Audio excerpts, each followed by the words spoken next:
Os erros que as elites alemãs cometeram podem custar muito mais caro do que a crise das dívidas soberanas. É o que vaticina o nosso colunista do dia, o politólogo e um dos 4 ases do Fora do Baralho, Jorge Fernandes. Olá, Jorge. Olá, Vanessa, boa tarde.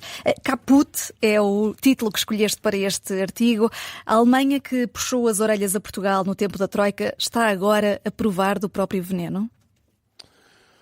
Bom, antes de mais, o título Caput, na verdade, é um título roubado a um livro que saiu a semana passada do Wolfgang Mühlhau, que era, enfim, ele dá esse mesmo livro, ele dá mesmo esse mesmo nome ao livro, o Caput, que ele foi colunista do Financial Times durante muitos anos e é alemão originalmente, apesar de viver em Inglaterra. Bem, a Alemanha está numa situação realmente muito difícil, porque o problema neste momento, aliás, o Wolfgang Mühlhau faz esse argumento muito no livro, é que a Alemanha, as elites alemãs durante muitos anos viveram ali numa combinação de fatores, que foram fatores que é a chamada tempestade perfeita, que de alguma maneira conseguiu ignorar algumas das dificuldades estruturais que o país teve e enfim, beneficiaram em primeiro lugar das reformas que Schröder fez no início do século, que permitiu uma grande flexibilização no mercado de trabalho e ao mesmo tempo também um embaratecimento do trabalho na Alemanha e claro, beneficiando de um conjunto de coisas estruturais, como a energia muito barata da Rússia, a proteção de segurança dos Estados Unidos, praticamente uma complementaridade quase perfeita com a China em termos de estrutura económica, isto é, a China produzia aquilo que a Alemanha comprava e a Alemanha produzia aquilo que a China comprava, portanto, na prática havia ali um cenário de importação e exportação praticamente perfeito.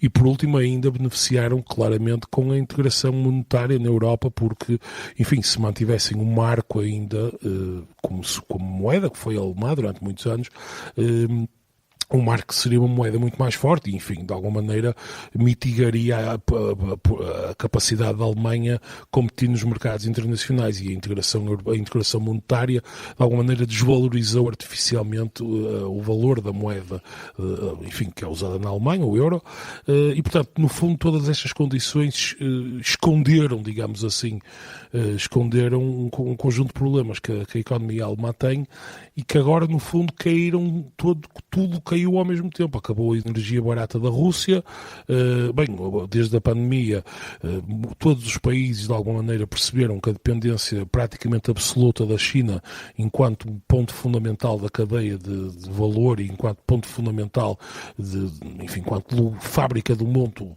tinha que deixar de ser assim. Por outro lado, os Estados Unidos estão numa perspectiva em que vão deixar, ou já deixaram de alguma maneira, de ser os promotores de uma hiperglobalização em que o modelo económico da Alemanha assentava. Pois, e agora esta eleição de Donald Trump pode talvez até precipitar esse caput? Sim, e portanto a eleição de Donald Trump no fundo vem confirmar, mas sejamos claros, houve muitas, digamos, o momento de retração dos Estados Unidos do palco mundial começou com Trump em 2016, mas houve várias coisas que Joe Biden manteve, nomeadamente, por exemplo, a política de tarifas que Donald Trump tinha começado em relação à China foi absolutamente mantida por Joe Biden. Donald Trump é certo que agora de alguma maneira pode aprofundar isso, mas sob esse ponto de vista, quer dizer, não houve propriamente uma grande mudança estrutural. Mas quer dizer que a Alemanha acabou por não fazer o trabalho de casa, não soube de forma atempada desancorar-se quer dos Estados Unidos, quer da Rússia, quer da China?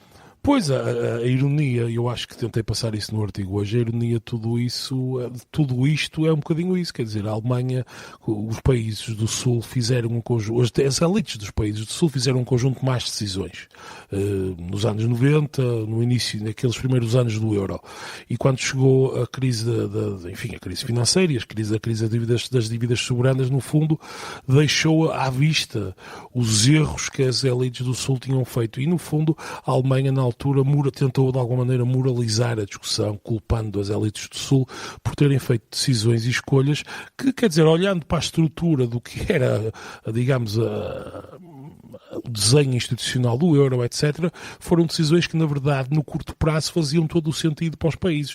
No longo prazo, obviamente que não, mas enfim, considerado que estamos a falar de políticos, só pensamos no curto e no médio prazo, se tivermos sorte. E agora a ironia de tudo isto é que, no fundo, a Alemanha fez exatamente o mesmo erro. Portanto, respondeu os elites alemães, no fundo, responderam ao mesmo ao mesmo tipo de incentivos, portanto, incentivos de curto prazo, e não fizeram as reformas no momento em que a Alemanha tinha tudo a seu favor, e agora vão ter que fazer reformas no momento em que tem tudo contra si. Sendo que a Alemanha não é uma economia qualquer, lá está, é o motor da economia europeia. Tu já viveste por lá, na Alemanha, ainda vai a tempo de dar a volta e de não provocar aqui um efeito dominó depois noutros países? Bem, há uma coisa fundamental que é, nós nunca devemos subestimar a Alemanha. Em vários momentos... A história já Em vários momentos a Alemanha parecia que ia, no fundo, perder completamente a capacidade a ideia, por exemplo, em 1945, de que a Alemanha iria ser a grande potência económica europeia, quer dizer, seria uma ideia que qualquer pessoa se riria de nós, não é? Se disséssemos, bem, a Alemanha, dentro de 10 a 15 anos, é a potência europeia. E, de facto, tornou-se a potência europeia. Enfim, nos anos 90 aconteceu a mesma coisa, mas quer dizer, a Alemanha tem a estrutura económica alemã, há duas ou três coisas que podem ser interessantes, enfim, que acho que podem ilustrar bem isto. Basta, todas as grandes empresas alemãs, há vários artigos publicados até a nível científico sobre isto. Nos Estados Unidos, por exemplo, todas as grandes empresas que dominavam a bolsa americana nos anos 80 ou já desapareceram ou já perderam a importância que tinham.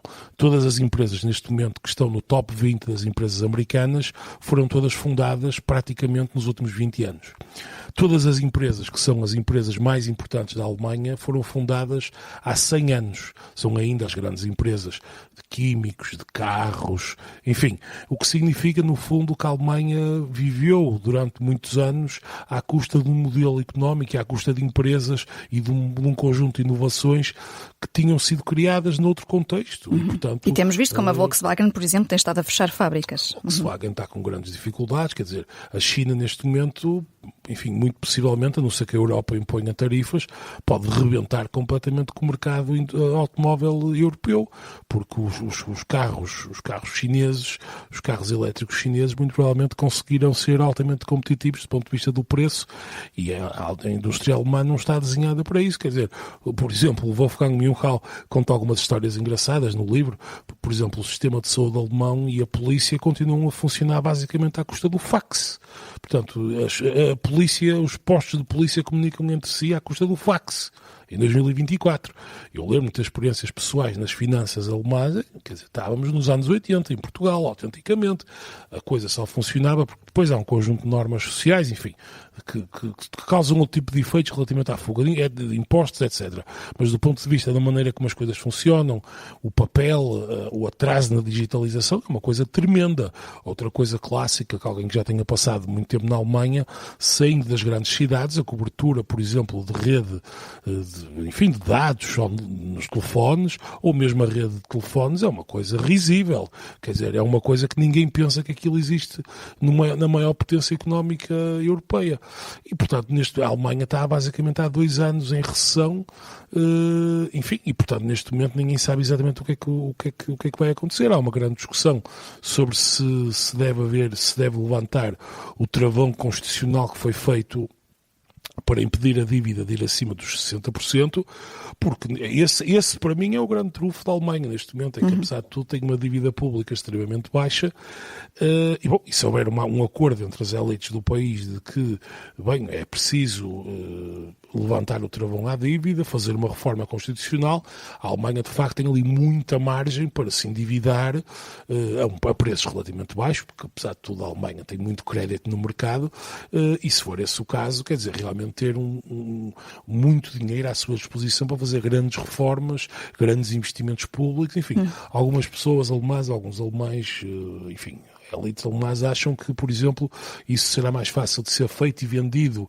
ao cidadão médio alemão, cuja cultura política é bastante atávica, digamos assim, mas muito provavelmente isso poderá ser feito, muita gente acha, via Europa, em que a Alemanha, no fundo, as elites alemãs, em vez de apresentarem aquilo como um mega plano de investimentos e de endividamento dentro da Alemanha, mas algo como é um plano europeu, que no fundo o colateral será sempre alemão, em última análise, mas enfim, e será através da Europa que esses investimentos serão feitos. Enfim, ninguém sabe exatamente o que é que vai acontecer. Vamos ver, mas deixas aqui de facto... Os próximos anos serão absolutamente centrais. E, na verdade, o futuro da Europa e o futuro da economia portuguesa, quer dizer, por muito que o Dr. Montenegro acha que pode fazer qualquer coisa, o futuro da economia portuguesa e o futuro da economia europeia serão definidos verdadeiramente naquilo que acontecer em Berlim nos próximos 2, 3, 4 anos. Estão aqui em jogo, e por falar em jogo, Jorge, está combinado amanhã mais um Fora do Baralho depois das 7. Obrigada por ter sido hoje o nosso colunista do dia.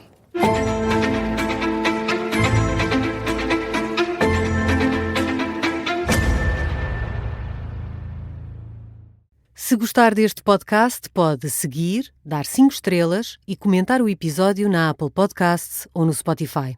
Pode também subscrever e gostar no YouTube. Assim recebe uma notificação sempre que houver um novo episódio.